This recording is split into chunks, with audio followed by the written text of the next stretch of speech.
کبھی کبھی آزمائش ایسی آتی ہے جو انسان کی طاقت نہیں بلکہ اس کے ایمان کو ناپتی ہے۔ یہ کہانی ہے اللہ کے ایک برگزیدہ نبی کی، حضرت ایوب علیہ السلام۔ قرآن گواہ ہے کہ ایوب علیہ السلام کو مال، اولاد اور صحت تینوں نعمتیں عطا کی گئی تھیں۔ وہ شکر گزار تھے، خاموش عبادت گزار تھے اور ہر حال میں اللہ کے متی ہے۔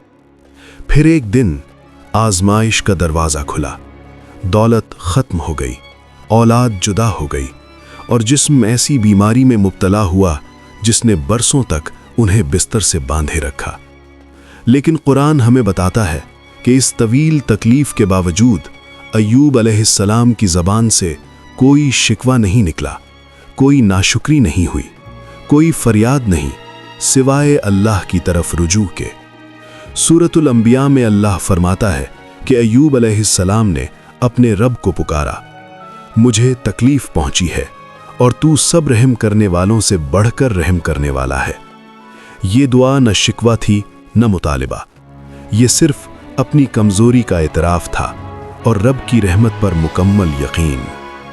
سال گزر گئے، لوگ دور ہو گئے، لیکن ایوب علیہ السلام کا رب سے رشتہ اور مضبوط ہوتا گیا۔ پھر وہ لمحہ آیا جب آسمان نے صبر کا جواب دیا۔ اللہ نے حکم دیا کہ ایوب علیہ السلام زمین پر پاؤں مارے اور وہاں سے ایک چشمہ پھوٹ پڑا۔ قرآن کہتا ہے کہ انہوں نے اس پانی سے غسل کیا اور پیا اور بیماری یوں ختم ہو گئی جیسے کبھی تھی ہی نہیں۔ صرف صحت ہی واپس نہیں آئی بلکہ اللہ نے ان کا مال بھی لوٹا دیا اور ان کی اولاد کو بھی بلکہ اس سے زیادہ عطا فرمایا۔